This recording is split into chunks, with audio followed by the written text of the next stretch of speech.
No, it wasn't. Bob, your party was not a smashing success. You had the taxonomists in one side of the room, you had the systematists on the other, and then Lori the lepidopterist, everyone was hovering around her like sphingids around a 100-watt bulb.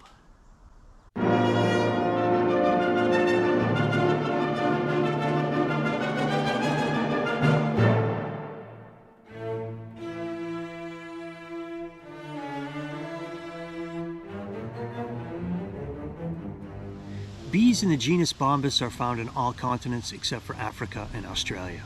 There are about 260 species worldwide and about 47 species in North America. Nearly half of all species belong to the subgenus Pyrobombus. Pyrobombus is broadly but exclusively distributed across the northern hemisphere.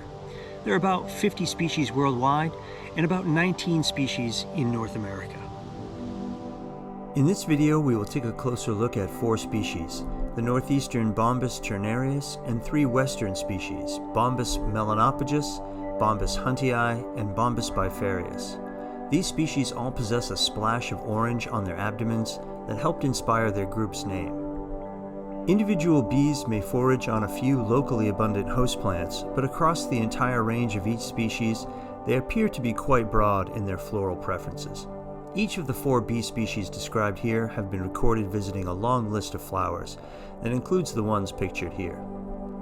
The first of these species was described by Thomas Say in 1837. Say, writing in the Boston Journal of Natural History, named the new Bombus ternarius, which means consisting of 3, in this case 3 colors: yellow, black, and orange. Ternarius has a very stylish look. Black hair on the face with yellow highlights.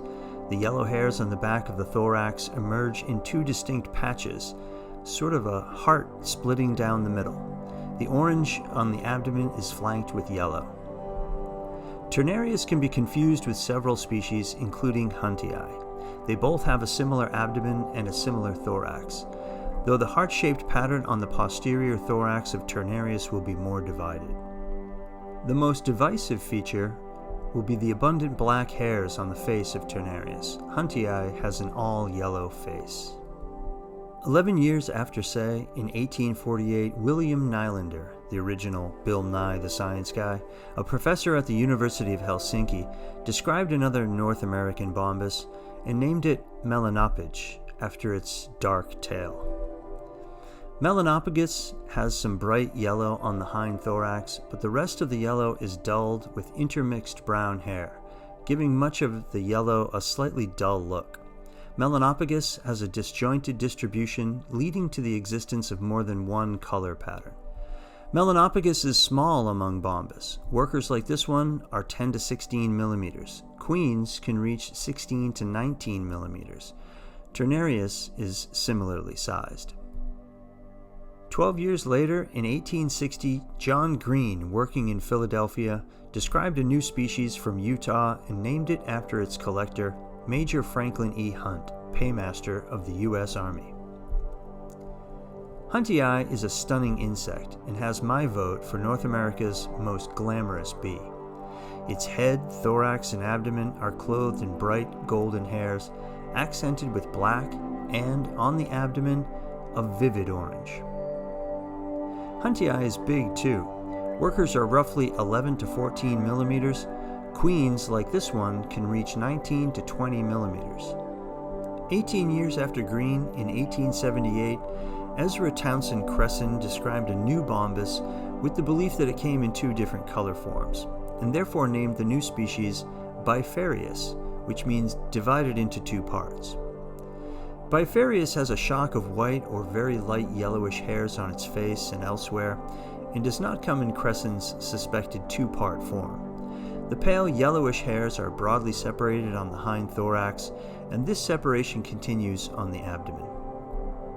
Bifarius can be confused with other orange-haired species, including huntii. With bifarius, the hair on the thorax and face are quite pale and not a rich yellow like huntii. The hair on the abdomen of bifarius is much paler as well. Seen together, all these species have patches of orange hair on their abdomens, but none of them have exactly the same face color or thorax color. Males will become more abundant later in the season, and they will roughly follow the color patterns of the females. It is always a good idea to be on the lookout for them. Females have 6 dorsal tergites and males 7. Males also have an additional 13th antennal segment. There is no structural feature that separates workers from queens. Queens are larger and can be observed foraging in the early spring. Most of the rest of the summer is dominated by workers like these. In North America, there are several subgenera and 47 species. Many resources exist that will help you identify your specimens. One of these is the Discover Life matrix-based identification guides from John Pickering and John Asher. It allows you to choose the characters that you feel confident in, and this narrows down your list quickly. Most species can be recognized by a combination of colors on the face, the thorax, and especially the abdomen. Remember, species vary across their range and are under the evolutionary effects of local mimicry complexes. This makes identification more challenging, but not impossible. Well, that should get you started. Good luck. As always, a special thanks go to the internet resources that make these videos possible, including the Biodiversity Heritage Library, Discover Life, and Iowa State University's Bug Guide. Look for them online.